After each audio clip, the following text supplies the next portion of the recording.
Friends, आज की कहानी है बंधन रिश्तों के भाग 4।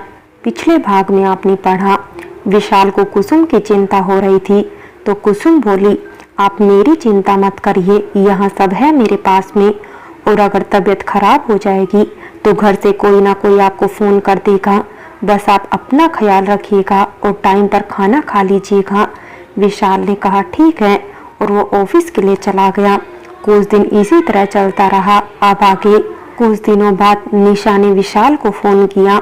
हेलो विशाल, कैसे हो? विशाल बोला, तुम कैसी हो? निशा बोली, तुम बताओ, तुम्हारी सेकंड हैंड बीवी के साथ शादीशुदा लाइफ कैसे चल रही है? तुम्हें अपनी बीवी से वो सब मिला या? तभी विशाल बोला, आज फ़ोन कर रही हो, कुछ खास बात है क्या? निशा बोली, हाँ, मैंने आज तुम्हें इसीलिए फ़ोन किया है क्योंकि आज मेरी शादी मुंबई के सबसे अमीर लड़के से होने वाली है जो तुमसे काफ़ी ज़्यादा स्मार्ट और पैसे वाला है। अब मेरी लाइफ बहुत अच्छी होने वाली है। तुमने मुझे ठुकराकर कुसुम का हाथ पकड़ा था जो तुम्हें अपना प्यार नहीं देगी। तुम जिंदगी भर प्यार के लिए तरसते रहोगे। विशाल ने गुस्से से फ़ोन काट दिया और ऑफिस से बाहर चला गया। रात के 11 बजे वो घर आया। कमरे में गया तो कुसुम सो रही थी। उसने दरवाज़ा अंदर से बंद कर दिया। तभी कुसुम की नींद खुल गई। वो बोली, आप चेंज कर लीजिए, मैं खाना लगा देती हूँ। वो बोला, आज मुझे भूख नहीं है। कुसुम उसके पास जाकर बोली, क्या हुआ आपको? आपकी तबीयत ठीक नहीं है क्या? वो चौंक कर बोली, आज आपने ड्रिंक की है? वो बोला, हाँ, तो क्या करता मैं? अपने आप को अंदर ही अंदर कब तक मारता? मैं अच्छा आदमी नहीं हूँ। मैंने जिस को चाहा वो सब मुझे छोड़कर चले गए। विकास को बहुत प्यार करता था, वो भी मुझे छोड़कर चला गया। फिर मैंने अपने आप को संभाला तो आज निशा मुझे छोड़कर चली गई। कुसुम एकदम चौंक कर बोली, क्या हुआ निशा को? वो बोला, उसकी शादी है आज। वो मुझे फोन कर कर कहती है जिससे वो शादी कर रही है वो मुंबई का बहुत स्मार्ट और पैसे वाला आदमी है। वो कुसुम को पकड़कर बोला, इसमें मेरा क्या दोष है? ये सब हालात मुझसे करवा रहा है। मैं तो आज भी उससे बहुत प्यार करता हूँ पर मैं अपनी जिम्मेदारियों से नहीं भाग सकता। मैं उसे किसी और का होते हुए नहीं देख सकता। वो रोते रोते नीचे बैठ गया। कुसुम बोली, कौन कहता है आप स्मार्ट नहीं हैं? आप तो मेरी नज़र में हीरो हैं। हर लड़की आपके जैसा जीवन साथी चाहती है। रही बात अमीर और पैसे की, तो पैसों से सामान खरीदा जाता है, खुशियां नहीं। उसकी बदकिस्मती है कि आपका प्यार उसे नहीं मिला। विशाल रोते रोते उसके गले लग गया। मैं उसे नहीं भूल पा रहा हूँ और इसीलिए मैंने आज बहुत पी ली है। आज मैं पागल हो जाऊंगा। क्या तुम मुझसे प्यार करती हो?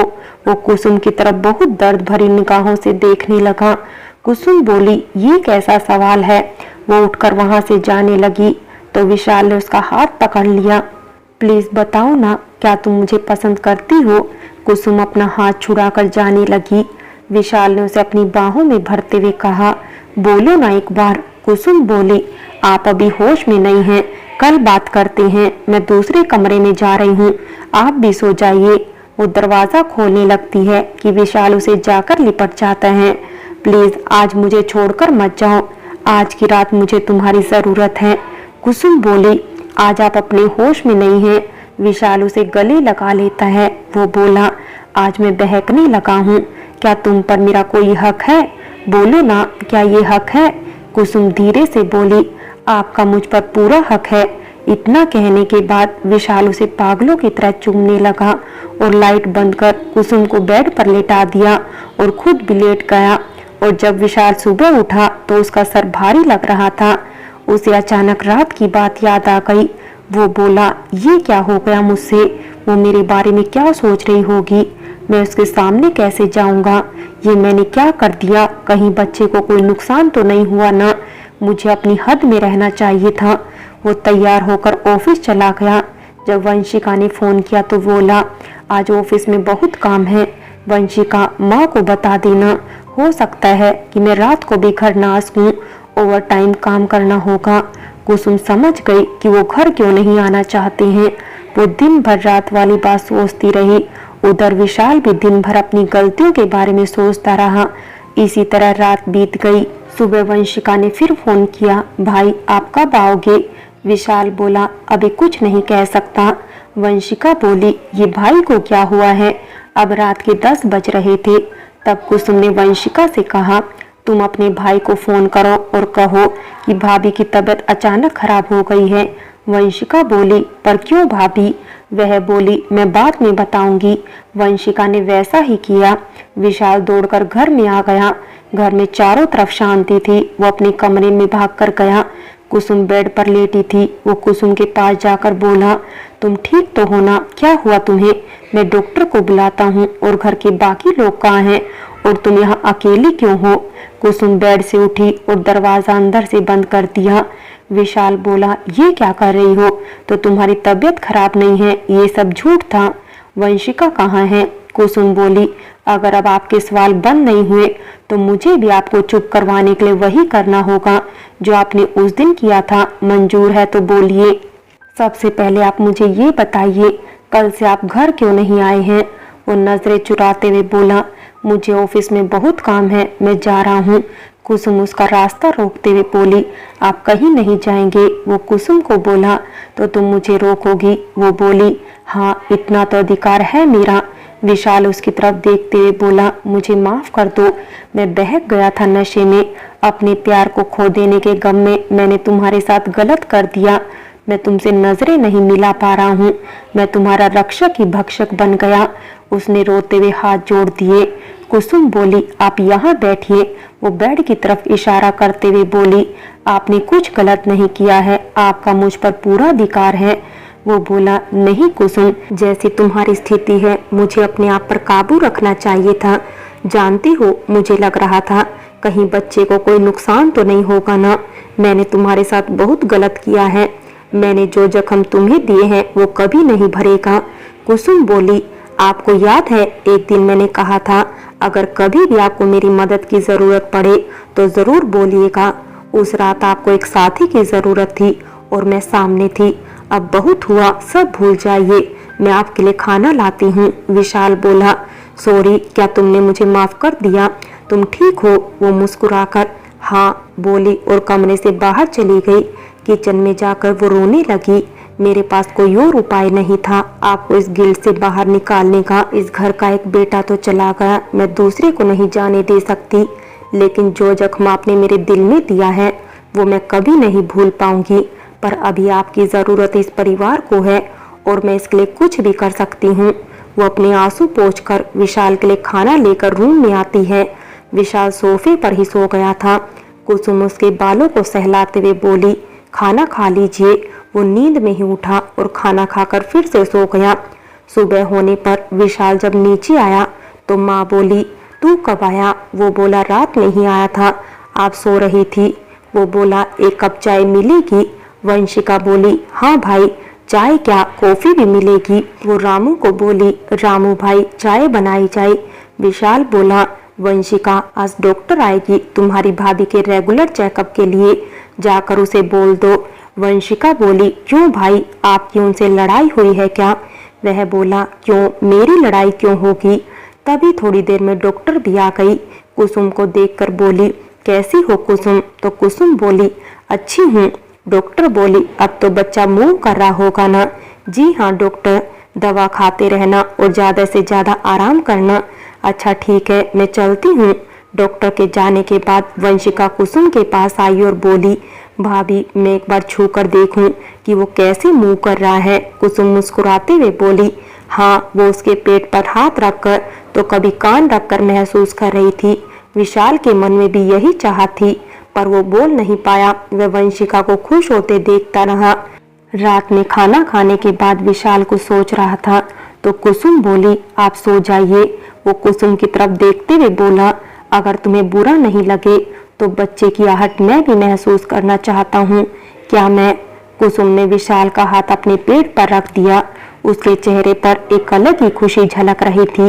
उसने पूछा, तुमने इसका क्या नाम सोचा है? वो बोली, ये हक तो बुआ का है। बुआ का क्यों है? ये मेरा हक है। अगर लड़का हुआ तो अंश और लड़की हुई तो परिणाम होगा। क्या मैं अच्छा पिता बन पाऊंगा? वो फिर उदास हो गया और बोला, क्योंकि ना ही मैं अच्छा बेटा बन पाया, ना ही भाई और ना ही पति। बोलते बोलते वो चुप हो गया। कुसुम बोली, आपसे ऐसे किसने कहा? माँ पापा से पूछिए, वो आपको अपने बुढ़ापे की लाठी मानते हैं। वंशिका से पूछिए, उसे अपने भाई के साथ साथ आप में एक दोस्त भी नजर आता है। विशाल बोला, और पति? वो बोली, आप मेरी आंखों में देख लीजिए, इसमें क्या नजर आता है? विशाल बोला, अगर मैं तुम्हारी आंखों में देख लूंगा तो मुझे तुमसे प्यार हो जाएगा, जो मैं नहीं कर सकता।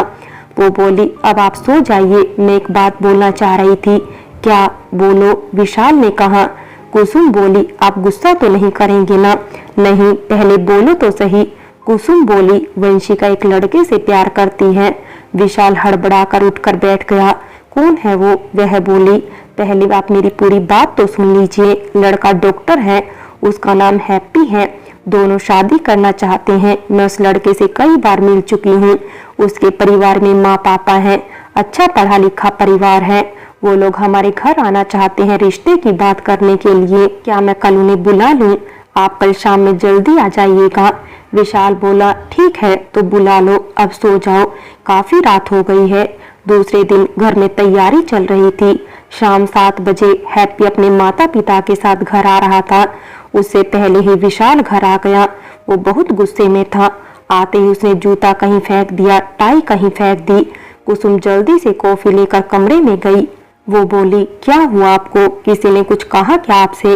वो गुस्से से बोला, वो जब मुझे अपनी जिंदगी से निकाल चुकी है तो बार बार मेरे सामने आकर मुझे नीचा क्यों दिखाती है?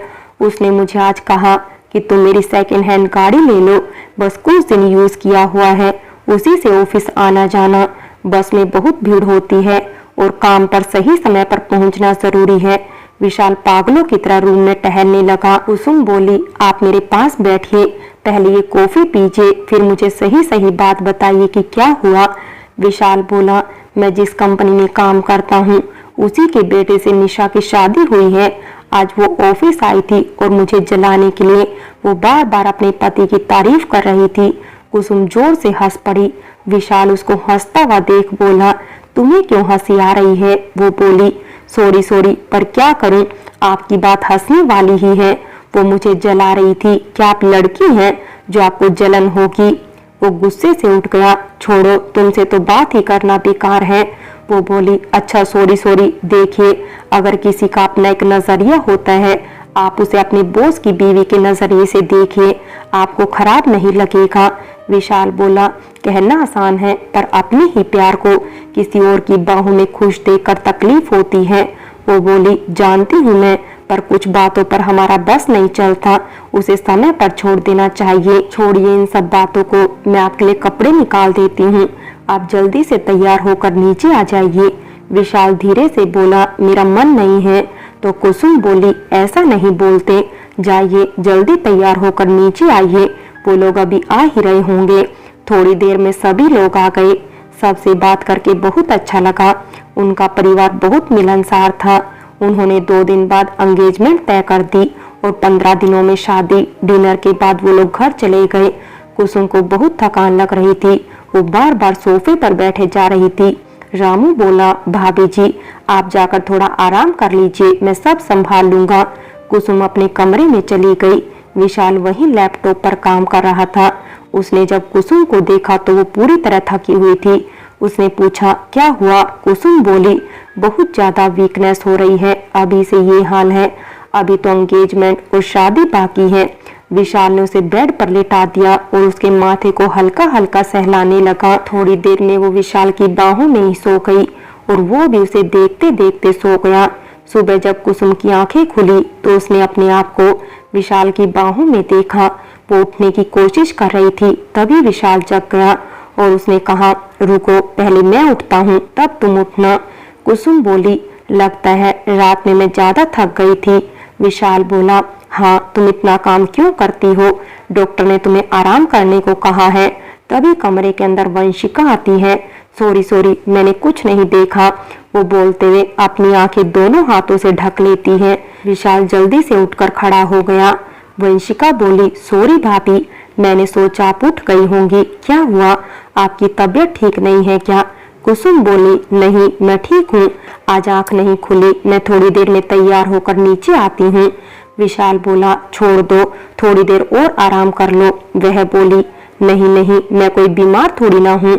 वंशिका बोली, हाँ भाभी, मैं इसीलिए आई थी कि एंगेजमेंट की सारी लिस्ट बन गई है, थोड़ी सी शॉपिंग करनी होगी। वो विशाल से बोली, भाई शाम में आप जल्दी आ जाइएगा, हम सब साथ में चलेंगे। विशाल बोला, नई नई नौकरी है तो छुट्टी मिलेगी या नहीं कह नहीं सकता, पर कोशिश जरूर करूंगा। ऑफिस में बातों ही बातों में उसने अपने दोस्त से कहा, यार क्या आज मुझे जल्दी छुट्टी मिलेगी, वो बहन के एंगेजमेंट के लिए कुछ शॉपिंग करनी है। उसका दोस्त बोला, हाँ यार, पर एक बार बात करके देख, शायद मिल जाए। पर वो निशा को देखकर नहीं पूछ पाया। फ्रेंड्स, बाकी की कहानी अगले भाग में देखें, और अगर कहानी अच्छी लगी हो तो लाइक करें, शेयर करें और प्यार भरी कहानी चैनल को सब्सक्राइब करें।